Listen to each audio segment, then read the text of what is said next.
කොහොමද කට්ටිය? ඔයාලා අහලා ඇති ආටෙම්ස් 2 කියන මෙහෙයුමෙන් ඇමරිකාවේ NASA ආයතනය මගින් සඳ නිරීක්ෂණය කරන්න ගියා කියලා. ඔය හඳට ගියේ මොකෙන්ද? ගොඩක් කට්ටිය ගියයි රොකට් එකකින් කියලා. ඔව් රොකට් එකෙන් තමයි. කොහොමද රොකට් උඩට යන්නේ? ඒකට අවශ්‍ය වෙන ඉන්ධනයක් නේ. අන්නේ ඉන්ධනයේ තියෙන දෙයක් තමයි අපි අද කතා කරන්න යන මේ හයිඩ්‍රජන් වායුව. හැබැයි ඒවක තියෙන්නේ ද්‍රව හයිඩ්‍රජන් විදියට. ඒ විතරක් නෙවෙයි. ඔයාලා දන්නවා මේ දවස්වල රටවල් අතර ලොකු යුද්ධයක් යනවා. ওই යුද්ධෙදී රටවල් අතර යන මිසයිල් තියෙනවා. ඔන්න ඔය මිසයිල් වැඩ කරන්නේ කොහොමද? අන්නේ මිසයිල් වල ඉන්ධන විදියට පාවිච්චි කරන්නේ මොකද්ද? අන්න ඒකට යොදාගන්නෙත් මෙන්න මේ හයිඩ්‍රජන්. එතෙන්දී යොදාගන්නෙත් ගොඩක් වෙලාවට ද්‍රව හයිඩ්‍රජන් තමයි. හැබැයි මෙයා ගොඩක් සැහැල්ලු වායුවක්. අන්නේ හින්දා සාමාන්‍යයෙන් අපේ වායු ගෝලයේ මෙයා තියාගන්නත් අමාරුයි. අපි අද බලන්න හදන්නේ මෙන්න මේ හයිඩ්‍රජන් වායුව විද්‍යාගාරයක් තුළ නිෂ්පාදනය කරන්නේ කොහොමද? ඒ වගේම නිෂ්පාදනය වෙච්ච වායුව හයිඩ්‍රජන්මද කියලා තහවුරු කරගන්නේ කොහොමද කියලා. අපි කලින් වීඩියෝ එකක් කරලා තිනවා කාබන් ඩයොක්සයිඩ් වායුව ගැන. අන්නේ වීඩියෝ එක තාම බැලුවේ නැත්නම් මෙන්න මේ තියෙන කාඩ් එක ක්ලික් කරලා ඒ වීඩියෝ එක අනිවාර්යෙන් බලන්න. වීඩියෝ එක අවසන් වෙනකන් රැඳිලා ඉන්න. එහෙනම් අපි යමු වැඩේ වෙන්නේ කොහොමද කියලා බලන්න. විද්‍යාගාරය තුළ හයිඩ්‍රජන් වායුව නිෂ්පාදනය කරගන්න පුළුවන් ක්‍රම කීපයක්ම තියෙනවා.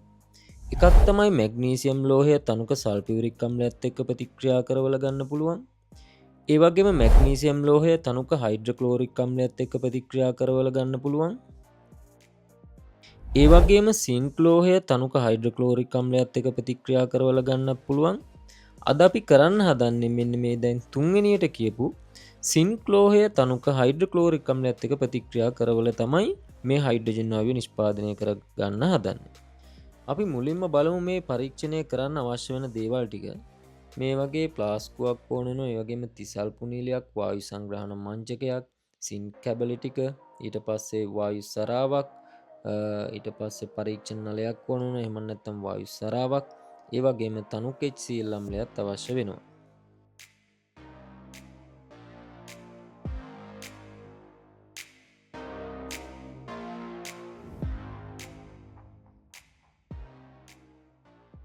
මෙන්න මේ තියෙන අපි මේ ප්‍රැක්ටිකල් එකට ගන්න සින්ක් කැබලි ටික. දැන් මෙන්න මේ විදිහට සින්ක් කැබලි ටික මේ ප්ලාස්කුවට දාගන්නවා. ඊට පස්සේ අපි හදන්නේ මෙන්න මේ ඇටෝම සකස් කරන්න. අපි හයිඩ්‍රජන් වායුවේ භෞතික හා රසායනික ගුණ කීපයක් ගැන කතා කරලා ඉඳිමු. මේ හයිඩ්‍රජන් කියන්නේ අවර්ණ ගන්ධයක් නැති වායුවක්. ඒ වගේම මෙයා ජලයේ සුළු වශයෙන් දිය වෙනවා. මෙයා දහනය කරන්න පුළුවන් වායුවක්. ඒ වගේම මෙයාගේ සාපේක්ෂ අණු ස්කන්ධය 2යි. ඒ වගේම මෙයා සාමාන්‍ය වායුගෝලීය වාතයට වඩා ඝනත්වයෙන් අඩු වායුවක්. අපි මේ පරීක්ෂණයට අරගෙන තියෙනවා ජල ද්‍රෝණිකාවක්. ඒ වගේම වායු සංග්‍රහණ මංචකයක්. ඒ වගේම වායු සරාව වෙනුවට අපි පරීක්ෂණ නලයක් අරගෙන තියෙනවා.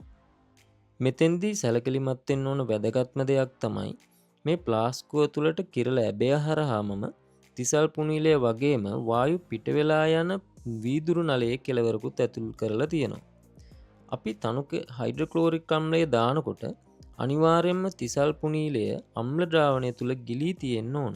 නැත්නම් අපේ පරීක්ෂණය අසාර්ථක වෙනවා. ඒකට හේතුව තමයි අපිට මෙතෙන්දි නිෂ්පාදනය වෙන හයිඩ්‍රජන් වායුවත් මේ තිසල් පුනීලයෙන්ම පිට වෙලා යන්න ගන්නවා. එහෙම වුණොත් පරීක්ෂණය අසාර්ථක වෙනවා. ඒ ගැනත් ගොඩක් සැලකිලිමත් වෙන්න ඕන. එතකොට මෙතෙන්දී අපි පාවිච්චි කරන්නේ ජලයේ යටිකුරු විස්ථාපනය. එහෙම නැත්නම් අපිට වාතයේ යටිකුරු විස්ථාපනයත් මේ හයිඩ්‍රජන් වායුව එකතු කරගන්න යොදා ගන්න පුළුවන්. ඒකට හේතුව තමයි මේ හයිඩ්‍රජන් වායුව සාමාන්‍ය වායුගෝලීය වාතයට වඩා ඝනත්වයෙන් අඩු හින්දා. මෙන්න මේ විදිහට තමයි ඇටෝම සකස් කරාට පස්සේ තියෙන්නේ. දැන් ඔයාලට බලා ගන්න පුළුවන්.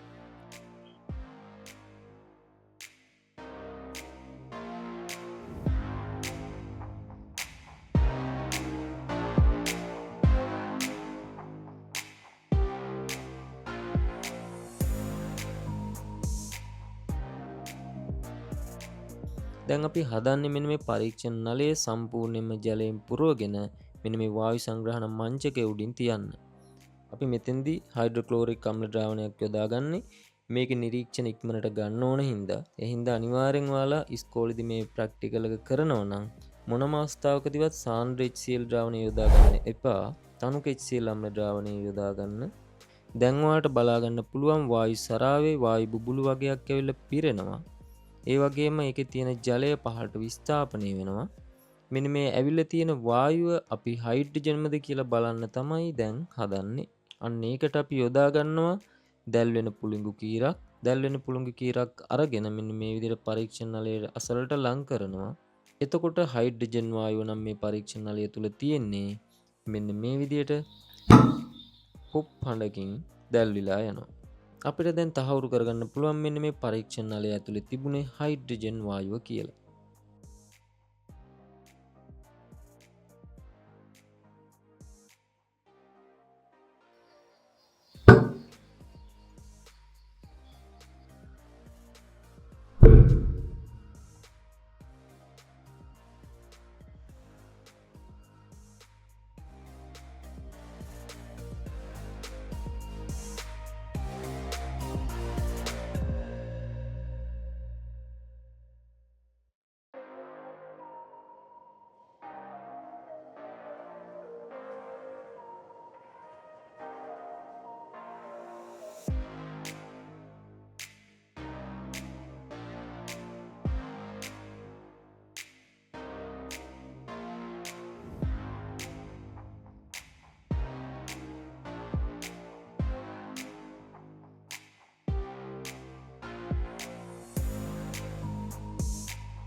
මේ හයිඩ්‍රජන් වායුව කියන්නේ අපිට ගොඩක් ප්‍රයෝජනවත් වෙන වායුවක්.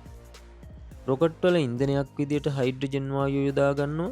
හැබැයි එතෙන්දි මේ හයිඩ්‍රජන් වායුව යොදාගන්නේ ද්‍රව හයිඩ්‍රජන් විදියට. ඒ වගේම ශාක තෙල් වලින් මාගර නිෂ්පාදනය කිරීමේදීත් මෙන්න මේ හයිඩ්‍රජන් වායුව යොදා ගන්නවා. ඒ වගේම කාබනික සංයෝග ඔක්සිහරණය කිරීමටත් යොදා ගන්නවා. ඒ වගේම උඩ යන බැලුන් වලටත් මෙන්න මේ හයිඩ්‍රජන් වායුව යොදා ගන්නවා.